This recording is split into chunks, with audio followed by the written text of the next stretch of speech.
Looks like Britain's found its Caesar, ladies and gentlemen. I don't want to jump the gun too eagerly, because I think we've all been fairly critical of a certain rhetorical softening over at Reform recently, and it turns out Reform's MPs are fairly critical in turn. But one MP has risen above the rest, and that is the MP for Great Yarmouth, obscure town, seaside town in the east of England. A man by the name of Rupert Lowe, 67-year-old former businessman, farmer, used to own a football club, staunch libertarian who's now coming round to matters of demographic reality and what kind of policies are needed to deal with migration in Britain. And having spoken to Rupert, I can vouch for him. As a former Hoppian, whenever I hear libertarian, I'm like the Civil War meme. What kind of libertarian?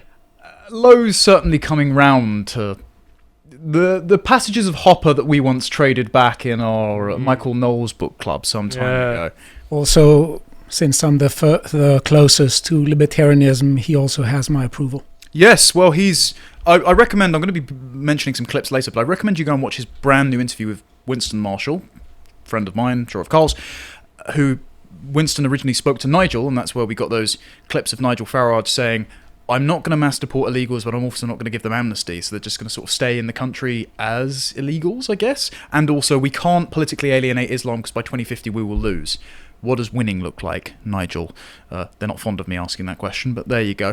Rupert Lowe instead has gone on Winston Marshall's show, and he's said all the things that you would want to hear, for example, about market reform and government corruption and abolishing quangos and unleashing individual entrepreneurialism, but he's also very realistic on questions of demographic change and the need to deal with migrants. And we start with this data. So this data has been collected over the preceding weekend from the 1st of December. Nice Christmas present as Advent kicks off. Turns out we've now crossed 20,000 migrants being recorded crossing the English Channel in a single year. Obviously more will have slipped through the net. The line is going up under Labour's watch. It's not quite the 2022 record, but it's up from last year despite the adverse weather conditions in October. And we're seeming to become an island that battery farms foreign criminals, because thanks to Rupert Lowe's questions being posed in Parliament, because each parliamentarian gets a limited number of questions they can have every day. I think it's 20. Rupert's making full use of the 20 every day to get us the data to report on. We found out that a quarter of foreign criminals have reoffended after they've been released from prison.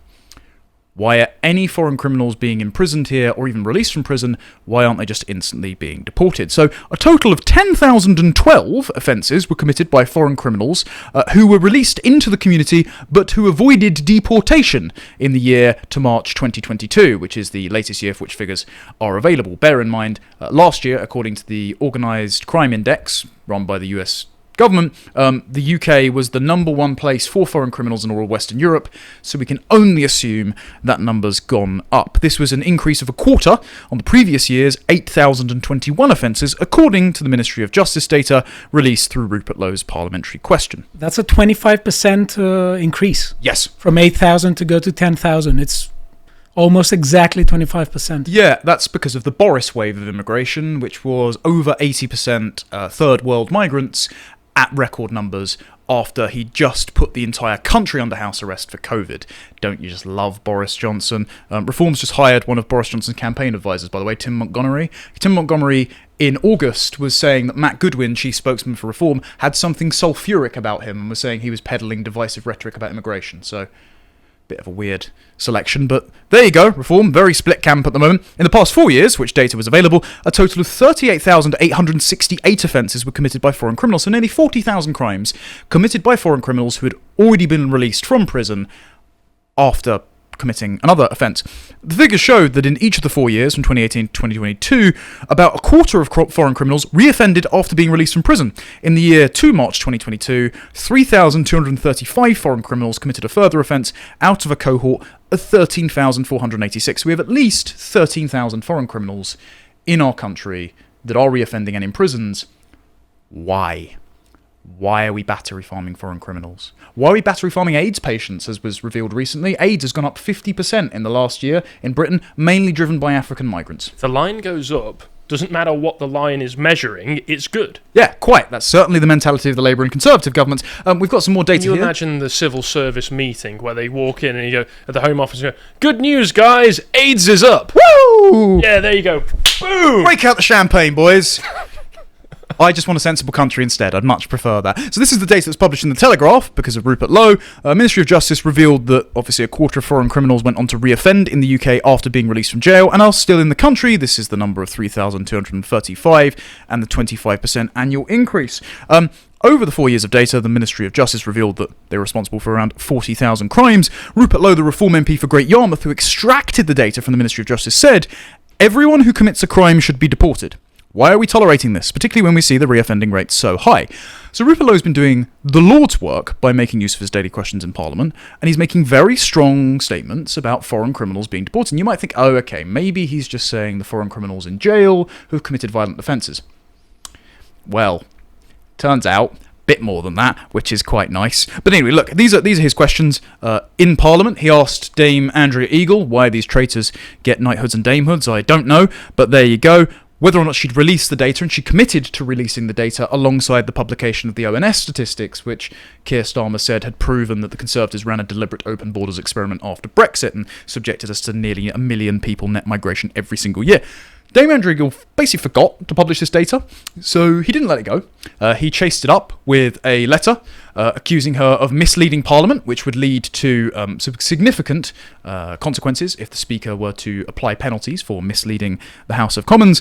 And then he got his data and published it. And he went a bit more granular on his Twitter. You should be following him on his Twitter because he has constant Twitter posts about the data. It's just the man presenting the data about how this country is going down the drain. And he says, in response to my questioning, the Ministry of Justice say that between April 2018 and March 2022, there were 38,868 re-offences from foreign national offenders, including the following crimes: 555 sexual offences, 11,852 thefts, and 4,418 offences of violence against the person, so assaults. This is just recorded crime. The actual number of crimes committed by repeat foreign offenders will be far higher. If our establishment had the courage to do what's right, these crimes would never have happened. It's a disgrace. We need to be deporting these people in huge numbers. If you come into our country and you sexually assault a woman, steal or physically attack someone, you're gone, no questions asked, goodbye. Did somebody just say mass deportations? Because it sounds very much like a Reform MP just went off script and said mass deportations. That's because he did today. We need mass deportations of foreign criminals. Now, I remember a certain someone was invited to the Reform Conference and said that they should be doing this on the stage at Reform Conference and got a cheer from the Reform Conference goers. And then Nigel Farage ruled it out on Stephen Edgington's interview a week before Reform Conference and then immediately ruled it out on Winston Marshall's show. Richard Tice has come out and said, yeah, mass deportations of foreign criminals. But then if you listen to the full interview, as I did this morning and I pulled this clip, he didn't just say that. Winston Marshall then goes in and says, okay, well, what about illegal migrants? And Rupert Lowe says, yeah, they should all be, if you come here illegally, you should be sent home. We should intercept you and send you home.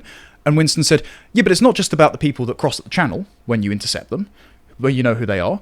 We've got 1.2 million illegal people there. And Rupert interjects and says, no, it's more. And we need to do it anyway. And also, and this is a point of contention for Reform, Rupert Lowe doesn't say we need net zero migration, because that is the Reform line. This is concocted by Richard Tice, saying we need net zero migration, which means that for every single person going out every year, we need a person coming in. So that's still about 500,000. Like an exchange program or something, I imagine. Yeah, we're just a national way station, and we can't prevent the demographic bleed that is happening to the country. Rupert Lowe says, no, we need a 2-year total freeze on migration. And he then says we should be learning from Sweden. Winston Marshall specifically says about the payment programs to encourage legal migrants to go home, and Rupert Lowe says we should be learning from them. And that's a good start, because if you were to go for the total freeze for 2 years, I wouldn't even necessarily say that you would need to create... Well, I mean, obviously it would be beneficial, potentially, to do that, because there'll be a number of people who take it. Again, for me, it would be the freezing of benefits for foreign nationals. And he is totally on board with that. And yeah, there you go. And that would create, with the total freeze, that would create a net reduction. That would be a net migration out of the country as a result of that, which would be a fantastic start. Exactly. So all the people that are not economic contributors and are just here for benefits handouts will go home, or the people that are not net economic contributors will turn to crime in order to support themselves, and you're a foreign criminal, see step A. Yeah, we force you into the socio-economic factors, and then we deport you. But isn't that a bit sad? What do you mean? That things have come to this, that instead of saying that, well, some people shouldn't be here. They are pushed into crime, and they say, okay, yeah, but you need to have committed a crime for you to be sent back. I sort of get what you're saying. What I'm saying is that it's sad that there hasn't been any preemptiveness. Yes. There hasn't been any preemptive policy. Yes, quite. But with the sorts of policies that we're talking about, the likelihood would be that we would be losing, as a start, all of these people who are only a net drain to this country. And outside of human rights lawyers, the kind of, like Keir Starmer, for instance, outside of those people, what moral, economic, or practical argument could you have against that? There's none. And this is the thing. This is what I think Lowe definitely understands and is courageous enough to say. And this is what I was prompting Reform to say for some time as, let's say, a critical friend of the party who's spoken to some of their MPs, lots of their organisers. I know some of their candidates watch our show, including quickly becoming an enemy of some of the top. Well, yeah, like this. I thought I'd draw attention to this to show that there is a real divide within Reform, and I don't think I insulted Richard Tice here, but I did write an article for The Critic when Ben Habib renounced his membership, when they started bringing in more conservatives, including Dame Andrea Jenkins, who I've had on my show, is a perfectly nice person, and they started distancing themselves from cracking down on radical Islam, or just Islam proper, and announcing mass deportations, and this was coming particularly from Tice and Farage. And I was saying that I can't support Reform in its current form until it stops estranging its voters, because I wasn't plucking this out of my backside. There are prominent people, not just online commentators and people on Twitter, but prominent people within Westminster, where I spend a fair bit of time, that are questioning Reform as the heir apparent and the inevitable opposition, and are saying, is Nigel the right man to lead? Now, the moment you've got those questions, you're no longer the presumptive king of the right, so you need to start ensuring that you're putting out strong enough messaging so that people aren't questioning your position. And instead, Richard Tice, who I didn't at all, still follows me, I believe, Richard Tice felt the need to say this was delusional garbage. Didn't address any of my points, when my point was that you're limiting your growth potential, and instead cited his new statistics about rising memberships and rising in polls. And when I said there was no need to resort to ad hominems, he then doubled down and said, the article is garbage, so I call it out. Again, I don't want to insult Richard. I appreciate his rhetoric on the likes of the Manchester airport attack and his willingness to bring a private prosecution against them. But if you look at the likes to comments ratio, there were more comments than likes on this, and quite a few thousand people saying, well, if you talk to Connor like this, are you talking to all of your supporters like this? Well, the thing is, as well, it shows a certain lack of backbone that he immediately resorts to ad hominem attacks and then resorts to a number of non sequiturs to the arguments that you were making. Here's a load of statistics. Also, we're the strongest in Parliament on immigration and net zero at the moment. Well, sorry, but Keir Starmer himself has basically neutered some of that recently with the speech that he gave about immigration the other day, which was obviously part of the point of giving that speech in the first place. To contain populism, I do not think that you can trust him, just to throw that out there.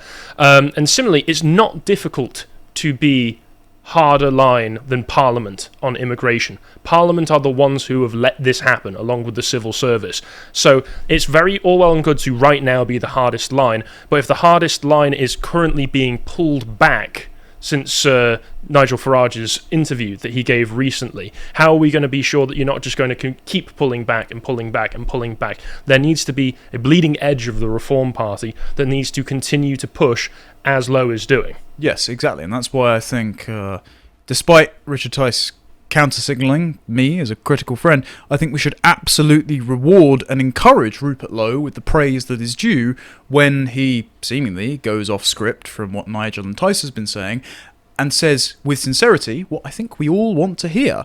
Rupert Lowe is also doing excellent work on other stats, so he decided to make use of his questions to press the Home Office, and he said, I question the Home Office about their official procedure to inform local residents of illegal migrants being housed in hotels near them. It is official Home Office policy not to tell the residents. Quote, we do not disclose information about specific hotels which may or may not be utilised by the Home Office to the general public. It's simply outrageous. British taxpayers are being kept in the dark about hundreds of unchecked foreign young males being housed near their homes. I am disgusted, genuinely disgusted. So not only is he phrasing tweets, frankly, as we would, strong rhetoric, but he's using his parliamentary privilege, his beachhead established by Reform in Parliament to procure data that we on the outside cannot get. So we're very grateful for this. And I follow Rupert Lowe, and I really like his work, and I'm going to say two good things about him. First of all, it seems to me that he works more than he speaks, and I haven't seen him scolding the audience. Yes. And a lot of people, at least according to my understanding, vote for Reform because they think that the traditional parties don't represent them. So it doesn't look good when people from Reform talk down to their base. And I think that essentially what is interesting here is that people need hard workers, because there are many eloquent people. There are many people who can phrase a criticism, but at the end of the day, what matters more is action, and it's important to see in the character of a politician, if they're a hard worker or not, because some politicians they seem to be in it more for the campaigning, more for the spotlight and the limelight, but Rupert Lowe at least seems to me to be a hard worker. And the limelight has come naturally, derivative of his hard work, not Exactly, because he's yeah. trying to push himself forward. And if there's one thing, and sorry, Harry, I didn't mean to cut you off, if there's one thing that Reform lacks at the moment, it is policy. Like, Reform, did you know this, doesn't have a policy department. It has one guy who has not yet had the sufficient time to formulate a proper policy document after the contract with the people, which they need, which I think is a source of confusion, why Rupert Lowe seems to be saying something different to Nigel Farage. And I think lots of people would rather Rupert Lowe's policy than Nigel Farage's and Richard Tice's. And so what Lowe is focused on, as well as getting this information for us, is formulating policy. And those policies are very popular because they're basically what Trump won the election on. Well, two things in response to that. First of all, it's good to see him clarifying these things, because it does clarify and confirm the suspicions that we all had, especially after the recent controversy in Altrincham, where does he go on to speak? No, I just mentioned that there. Oh, there you go. Because obviously they were moved into a hotel in Altrincham, which was right opposite a school, and then very, very close, within a few minutes' walks, to other schools. The first that the residents of Altrincham heard about this was them showing up. And then to try and get any extra information and details about it, they had to go to a public meeting with the MP, who surrounded himself with police security, at which point every question they asked was returned with, well, that's above my pay grade. I can't tell you that. Oh, the information that we can tell you, though, is that they're not on the NHS. Don't worry, they're getting special treatment instead that's going to cost you even more. There you go. And the second thing, what you were talking about then about the policy department, that's interesting. I've only seen this discussed by the man himself, so I can't be, you'll have to take his word for it. There's the, formerly anonymous poster on Twitter called Northern Variant, called Pete North. Oh, no, Pete, yeah. Yeah, and I believe that he has said that he actually drew up policy proposals on behalf of Reform that he offered to them that were rejected by them. He seemed to imply that it was due to personal animosity that some of the members shared with him. I don't wish to disrespect Pete, and it could very much be the case for me, which is why Richard Tice reacted the way he did. The messenger and the message are sometimes not distinct, and Pete is a fellow autist and doesn't always understand the boundaries of social negotiation. This is not to disrespect the man. He is intelligent. And the way he has presented his policies, I mean, he has presented a sort of 100,000 word document, which makes it very dense to go through. Oh. I do know that he met with Ben Habib, and Ben was very receptive to Pete, and they've been very friendly since. I don't know if he's met with anyone else at Reform, so I can't necessarily disclose that. But well, that's just information that he shared on his public profile. Yeah, but the interesting thing from that, let's dislocate it from just Pete North. I find it interesting that not only have they marginalised conversations about policy, but they won't even bring in outsiders who are doing policy for free. I mean, at the Lotus Eaters, we're a sort of nexus of guests sometimes. Why have they not spoken to Paul Morland about demographics? Why have they not... I've just done an 8,000 word article on how the Home Office is infested with Muslim activists. Why have they not just pulled for free data from that? Why have they not spoken to Charlotte Gill about her Woke Waste series and how much money has been spent by the Arts Council and the British Film Institute and the National Lottery to abolish charities? I know Rupert Lowe's interested in this stuff, but it seems that Reform head table are not pulling together all the brightest minds that are doing this work for free, so they don't even need to pay them, to crowdsource this wisdom, like the Trump team did. Well, yeah, people are seeing with the Reform, they're seeing a potential insurgent party which is open to certain level of entryism at the lower levels right now. They're a new party, they need people to fill their ranks, and they need people to fill those practical purposes as well. So people are offering because they want to provide any help to provide an alternative to the Tories and to Labour. So reform, obviously being practical and intelligent about it, needs to take those people who are willing to do the work for them and put them to their best uses. Yeah, and those people, their best use is probably not even an MP. I mean, I never want to be a bloody MP, and I'd rather you just lived up to your potential and became an effective political movement on behalf of us who are interested in these ideas but don't want to stand at the dispatch box. And all they've got to do is listen and be a bit more receptive to criticism, and they might be able to. And I think Rupert is very much that. I'll finish on some more stats that Rupert's been gathering for us. Rupert, next week, thanks to his questioning of the Ministry for Housing, Communities and Local Government, Michael Gove's former department, now Angela Rayner's, is getting a nationality breakdown of lead tenants on the Housing Register, Council and Social Housing later this week. Now, we do know, thanks to the work of Robert Jemrick and Neil O'Brien, and this is the Centre for Policy Studies paper, that certain ethnicities and nationalities are massively overrepresented. For example, 72% of Somalians in Britain are on social housing. There's lots more from Africa, Jamaica, Ghana, Afghanistan. It's not until we get the middle of the pack that you get the UK. So per capita, we are vastly underrepresented in our own social housing stats. So I wonder what the updating housing stats will be like, because I think this is based on the demographic data from the census. It's probably even a couple of years out of date. So well done. Yeah, this will be, at least almost 5 years out of date at this point. Something like that, yeah, before the Boris wave. He's also looking at the NHS and benefits too. He said, in 2023, 816,036 Department for Work and Pensions calls were translated, costing £4.56 million. So just on translation fees every year for foreigners to claim taxpayer benefits, we're spending nearly £5 million.